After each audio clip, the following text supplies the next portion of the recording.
director de la Escuela Multidisciplinaria de Arte Dramático. En mi época era la Escuela Municipal de Arte Dramático y la verdad que en mi época tocó una directora mucho más veterana. Cuando dijeron que el nuevo director tenía 30, me parece, andaba por ahí, dijeron, mirá cómo han cambiado las cosas y cómo habrá cambiado la formación de los colegas con una cabeza joven y que seguramente traía muchos cambios. Hoy tenemos el gusto de recibir acá al dramaturgo, director de teatro y exdirector de la EMAD, a Santiago Sanguinetti. ¿Cómo andás? Bien, muchas gracias por la invitación. Gracias. ¿Sí? Bueno, Santiago siempre fue muy tímido y no sé cómo sos como nosotros, o sea, sí. Nosotros ahora estamos como extrovertidos, ¿no? Sí, pero seguimos siendo tímidos. No, y a veces uno piensa que o porque sos actor o porque sos director o porque estás en un mundo donde uno saca mucho para afuera, que vos también sos muy extrovertido o muy grandilocuente y no tiene nada que ver contigo, Santiago. No. De hecho, empecé a hacer teatro un poco porque era muy tímido y empecé mis primeros cursos de teatro justamente como para ver si podía vencer un poquito eso. Pero nunca se me fue del todo. No, sí. ¿Qué cosa? Viste que cuando vos dictás algún taller, por lo menos por el lado del taller, viene mucha gente con prescripciones. Claro. El médico dice, porque tu problema de que sos muy introspectivo, de pronto necesito andar a hacer teatro. De repente hay otro que está medio tristón y dice, no, porque tenés que ir a divertirte un poco. Y vos llegás y te viene con esos planteos y decís, ay, ¿será que yo puedo resolver estos temas o vamos a hacer teatro?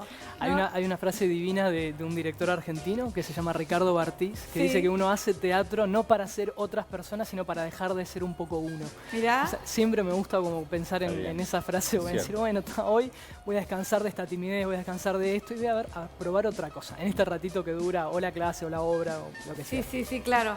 ¿Cómo fue tu experiencia adolescente, infantil con el mundo del arte?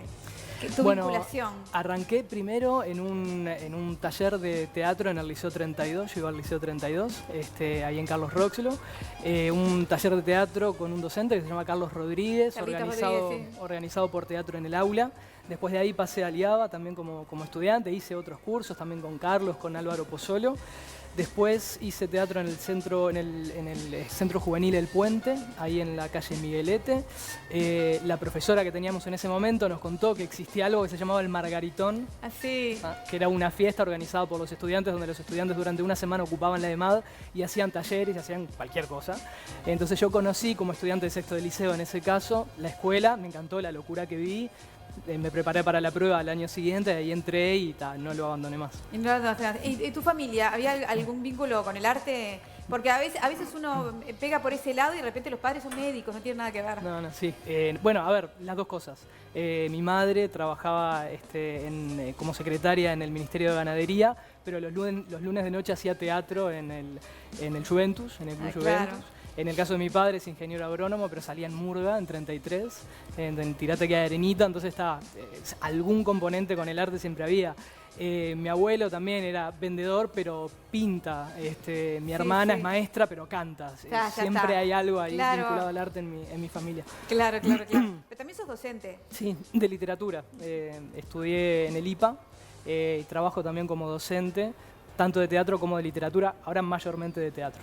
¿Cómo es tu vínculo con la gente joven en ese sentido? Bueno, bien, es un placer, no sé, es algo que me gusta mucho. Desde hace ya muchos años que trabajo en eso y no sé, es también una forma, me parece interesante, de acercar gente al teatro, ¿no? Es decir, también cuando escribo y cuando hago teatro pienso mucho en los nuevos públicos, en la nueva manera de entender cómo se ve, cómo se percibe un espectáculo de teatro en términos de tiempos, de ritmos, de temas. Entonces, ¿y cómo conviven todas estas profesiones? Dramaturgo, actor, docente. Bueno, bien, siempre hay un poco de docente en la dirección y hay un poco de actor en la docencia. En el caso como director me gusta siempre pensar cada uno de los ensayos a veces como si fueran clases, donde uno se va con algo nuevo y vuelve y lo aplica al ensayo siguiente. De hecho, a veces me pasa que termino un ensayo y digo, bueno, nos vemos la clase que viene. Y en realidad Claro.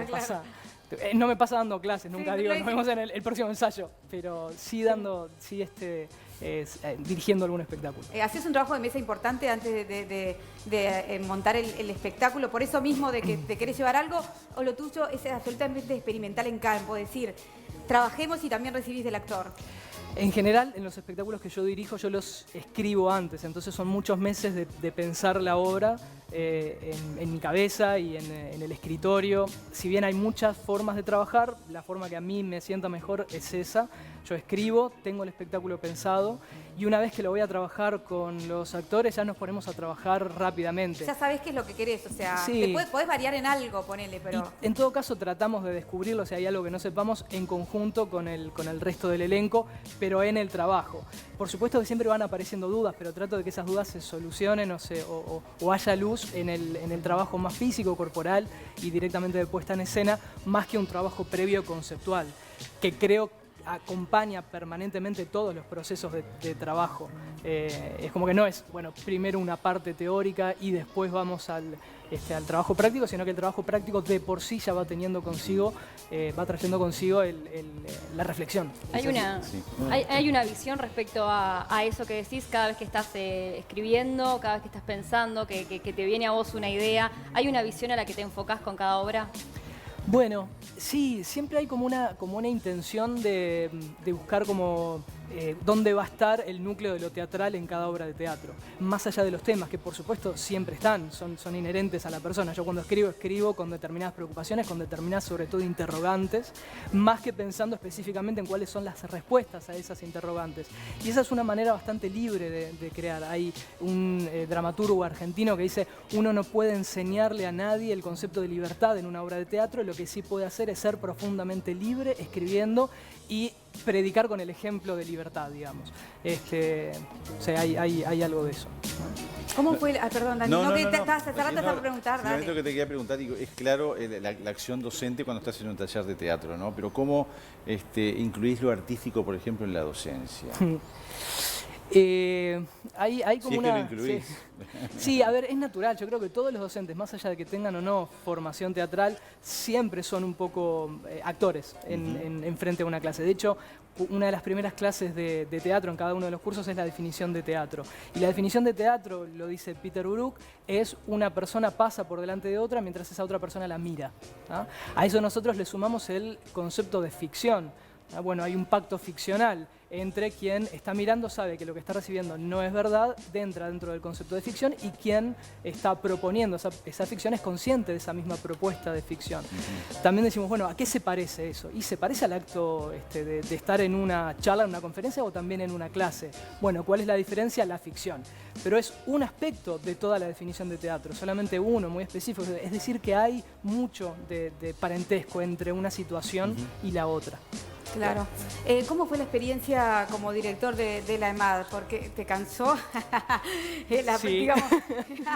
Sí. Yo cumplí 31 años en el proceso de selección de dirección. Asumí con 31 años recién cumplidos. Fue toda una experiencia de crecimiento. Aprendí mucho, sobre todo de las cosas que no salieron bien, sobre todo como de aspectos como a mejorar para el futuro. En cualquier caso fue una experiencia profundamente enriquecedora. No sé si, volviendo el tiempo atrás, volvería a decir que sí a la propuesta de los estudiantes a presentarme al cargo de dirección, porque en el caso de la EMAD es interesante porque por más que es una escuela que depende de la Intendencia y que está sujeta como al organigrama jerárquico de la Intendencia, los directores son propuestos por los órdenes, entonces hay propuestas de estudiantes, de docentes y de egresados. En mi caso fui propuesto por los estudiantes. El periodo de dirección es de 3 años y medio con posibilidad de 3 años más. En mi caso yo cumplí con los 3 años y no quise siquiera presentarme para 3 años más. Me pidieron que me quedara 6 meses más para generar un proceso de transición adecuado, pero hay algo de eso, te toma mucho el trabajo y sobre todo es un trabajo de mucho peso administrativo y me estaba quitando energía de lo teatral y de lo artístico y quería en este momento de mi vida poner el énfasis ahí, entonces decidí no seguir. Claro, te quitaba las ganas de lo lindo del teatro, Sí. ¿no? De la creación. Me acerqué al teatro para eso, Sí, entonces claro, era algo que me claro. estaba faltando y me sentía un poco, me daba mucha envidia. Iba a una clase, yo quiero estar ahí. ¿no? Seguro, Yo quiero estar ahí claro, trabajando. no un cargo administrativo. Sin embargo, ¿qué sentís que dejaste en la EMAD? Porque más de 3 años al frente de una institución como esa, uno siempre deja algo. ¿Qué sentiste que de vos quedó ahí? Bueno, trabajamos como en varias líneas, ¿no? Una de ellas fue el intentar mejorar un poco el espacio físico de la escuela. Quedó una sala allí dentro de la escuela bastante interesante. Antes no había una infraestructura que permitiera trabajar allí de forma tan profesional, ahora sí, con a veces cosas un poco básicas, ¿no? Una parrilla de luces, Claro. buenos focos, Claro. una ambientación para el espacio, para el diseño del espacio sonoro más amigable. Seguro. Esa fue una de las líneas de trabajo. Después trabajamos en la solidificación de las carreras existentes, actuación y diseño teatral, que ya tienen muchos años, y en la creación de algunas nuevas líneas de trabajo, entre ellas dramaturgia, la Tecnicatura Universitaria en Dramaturgia, que comenzó a funcionar en 2017, que responde igual a un proceso de creación muy anterior, que ya estaba el proceso prácticamente como para decir, bueno, empezamos. Entonces, cuando yo tomé la dirección era simplemente decir, bueno, vayamos adelante con esto. El primer coordinador fue Gabriel Calderón, quien hoy es director de la Comedia Nacional, recientemente nombrado. Después también inauguramos áreas de posgrados, un posgrado en docencia de teatro y expresión corporal, justamente para tratar de compensar la carencia que había en aquel momento de formación específica en docencia teatral y también en dirección escénica. Fueron como las 3 líneas de extensión que tratamos de generar en ese periodo. Algunas terminaron siendo más sólidas que otras, pero bueno, es una cuestión de tiempo, ¿no? Con el tiempo dirá si definitivamente siguen adelante o no. Obvio. El tema de lo edilicio, no saben que no es un tema menor, ¿no? Cuando yo estudié arte dramático me tocó el Teatro Solís. Claro. Y donde era el restaurante Rarabi, que fue en aquella época era el Águila, era arriba. Era todo confluía tan mágicamente. Los ventanales que daban al mar, el piso de madera, porque claro, en ese trabajo físico que habla Santiago, uno de pronto estás trabajando en tragedia griega, estás horas en el piso, y tenés los camarines preparados con tus luces, y tenés una sala para hacer ballet. Y vos sabés que pasado el tiempo en un Margaritón, que son esas instancias en las que yo participé, mi generación participó actuando en alguna obra, llegué a un edificio que el piso era de monolítico. Un edificio de... Guaraín, yo hice la Claro. escuela ahí. Claro. Tremendo. Y yo decía, Tremendo. si me hubiese tocado esta escuela, yo no sé si hubiese aguantado, porque no tenía la magia o el encanto de un salón gigante, de un escenario gigante donde hacíamos las muestras. Pero de verdad, vos trabajabas en un teatro todo el tiempo. Y yo entré al edificio y dije, ay, yo en este piso de monolítico no me tiro ni loca. Bueno, yo tengo la experiencia de una amiga que se tiró y se partió una muela. En una cosa, era medio criminal ese piso. Ahora la EMAD, por suerte, está en otro espacio, con una sala un poco más generosa, con otro tipo de Sabes que pisos. no conozco la más nueva, ¿no? Está No la allí conozco. en Mercedes y Tristán Narvaja. Sí. Y ahí te tocó a vos. Ahí trabajé yo, Te sí. tocó dirigir. Exacto. ¿Cambiaste algo de lo edilicio, digamos, para ayornarlo un poco? En el caso de, por ejemplo, sobre todo en términos de la sala, algún aspecto como vinculado al piso, a paneles para generar mejor acústica, ese tipo de cosas. La sala estaba bastante peleadora en términos de acústica y quedó un poquito mejor. Santiago, va cambiando también el tema de año a año lo que la gente quiere ver, ¿no? Me imagino que cada vez está más exigente y a ese público te debes cada vez que te sentás a escribir. Sí, hay algo como que, bueno, sentir como un poco cuáles son los temas que empiezan a estar como en vigencia, ver cómo esos temas, como persona que vive en la época, me empiezan a atravesar y ver eventualmente cómo generar teatralidad a partir de eso. Siempre hay como una cuestión más de volver sobre uno y de preguntarse a ver como cuáles son las preguntas esenciales que en determinado momento de la vida se están pasando y tratar de responderlas por medio de una obra de teatro. O sea, ese es el fin, digamos, más allá de los aplausos y de que todo quiere recibir las felicitaciones por su buen trabajo, hay un fin de dejar el mensaje de esa persona, dejarlo pensando, de que se vaya del teatro diciendo, mira, lo pasé, lo vi, lo puedo interpretar de otra manera. Sí, si bien siempre hay una idea como de motora, una idea que genere una obra de teatro, y por supuesto que va a haber múltiples cantidades de mensajes. Hay algunos que dicen, bueno, en el caso de transmitir un mensaje, ¿para qué encriptarlo en una obra de teatro si lo que nos interesa es el mensaje? Si lo que nos interesa es el mensaje, mejor digamos el mensaje y no hagamos una obra de teatro para encriptar un mensaje. La obra de teatro, además de ser su mensaje, también es una serie de preguntas que mueven a la reflexión o al pensamiento. Entonces ahí creo que está la potencia de lo teatral. Y sobre todo que sucede en vivo. A diferencia del cine, por ejemplo, que es una experiencia artística más o menos similar, el teatro tiene el plus del encuentro en un mundo cada vez más mediatizado por la imagen. Y eso le da de por sí un valor revolucionario al teatro. Claro. ¿Cómo viene ahora tu siguiente espectáculo? Contanos. Tambo Prehistórico Theme Park, bien. Estrenamos ahora el viernes 18, hacemos 6 funciones hasta el miércoles 23 en la sala Zabala Muniz del Auditorio Nacional del Sodre. Es hermosa esa sala. Es divina, es preciosa. Este fue un espectáculo que ganó una convocatoria dentro de 10, fue uno de 10 espectáculos seleccionados en el primer Festival de Dramaturgia organizado por el INAE, el Instituto Nacional de Artes Escénicas. Hicimos una primera presentación en octubre del año pasado y nos quedamos ensayando la obra, modificando cosas, es decir, que ahora es una especie de versión definitiva, por eso nosotros la consideramos estreno este próximo viernes. Y va de dinosaurios. Son dinosaurios inflables en un parque temático en un antiguo tambo en Cuchilla del Ombú, departamento de Tacuarembó. ¡Hala! Allí ¡Ay, ay, ay! a Esa la combinación. vera de la Ruta 26.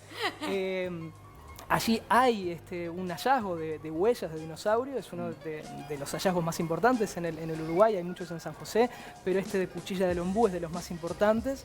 Y yo soy muy fanático de Jurassic Park y quería escribir algo similar a eso. También, por supuesto, que con otras preguntas. Los protagonistas son 4 extras de televisión, de publicidades, de películas, que quieren ser protagonistas de algo. Uno de ellos recibe una herencia y se le ocurre que es una buena idea llevar a 3 amigos a Cuchilla del Ombú, inaugurar un parque temático donde ellos son los protagonistas, son dinosaurios, son estos dinosaurios inflables, y uno tiene como participante de la atracción entrar a un galpón donde estos dinosaurios van a estar escondidos y dispararles balitas de agua con rifles. El problema es que la obra comienza con el día de la inauguración y aparece un dinosaurio real en algún lugar. Después, sobre el final de la obra, se explica por qué, no lo voy a contar acá. No, y quiere matarlos a todos y ellos, desesperados, intentan entender qué es lo que está pasando. Además, están encerrados, no pueden salir y los personajes están allí desesperados. Los personajes son estos 4 extras. También está la autoridad local, está la guía de parque, que es locataria allí de Cuchilla del Ombú. Está la técnica de audio y luces, que además de ser maestra rural, es traficante de equipos de audio con la magia paraguaya, dice ella, y una pasante universitaria que está allí como funcionando como especie de amalgama entre cada una de las historias. Mirá los perfiles que pusiste, Dios mío. ¿Y con qué elenco lo haces? Está Elena Brancati, Javier Lazarte, Ileana López, Guillermo Vilarrubí, Javier Chávez, Nahuel Delgado, Mateo Altés y Carmen Laguzzi. Es un elenco bien heterogéneo, con formaciones distintas. Vienen de todos de diferentes lados. Gurises que acaban de egresar de la escuela, otros con mucha más experiencia, en el caso de Elena Brancati, con mucha experiencia además en televisión. Javier Lazarte, que es además de periodista, actor del elenco. Me ha invitado varias veces, nunca pude ir a ver, ¿no? Buena oportunidad. Javier, yo trabajé con Javier divino, Javier, del Circular toda la vida, del Circular. Es divino, claro. Sí, divino persona. Bueno, y están también, tenemos a Nahuel, que es del elenco del Galpón, Javier, que es del elenco del Circular. Allí es interesante porque también hubo como pases y préstamos, ¿no?, en términos artísticos. De instituciones. Por más que siguen con sus respectivas funciones. Estos actores los fines de semana van a hacer doble función porque están en el Circular con Ricardo III y en el Galpón con Hamlet. Entonces, bueno, es parte como de la dinámica post-pandemia, decir, bueno, durante mucho tiempo no hicimos, hagamos todo. Hagamos. Santiago, lindísimo haber charlado contigo. Bueno, muchas gracias. Muchas gracias por la invitación. Para este estreno. Los esperamos por ahí. Se van a divertir. Nos vemos por ahí. ahí. Volvió a acordar de ponerse colorado y un poco tímido ahora. Pero... Sí, dale. Muchas gracias. Saludos al elenco.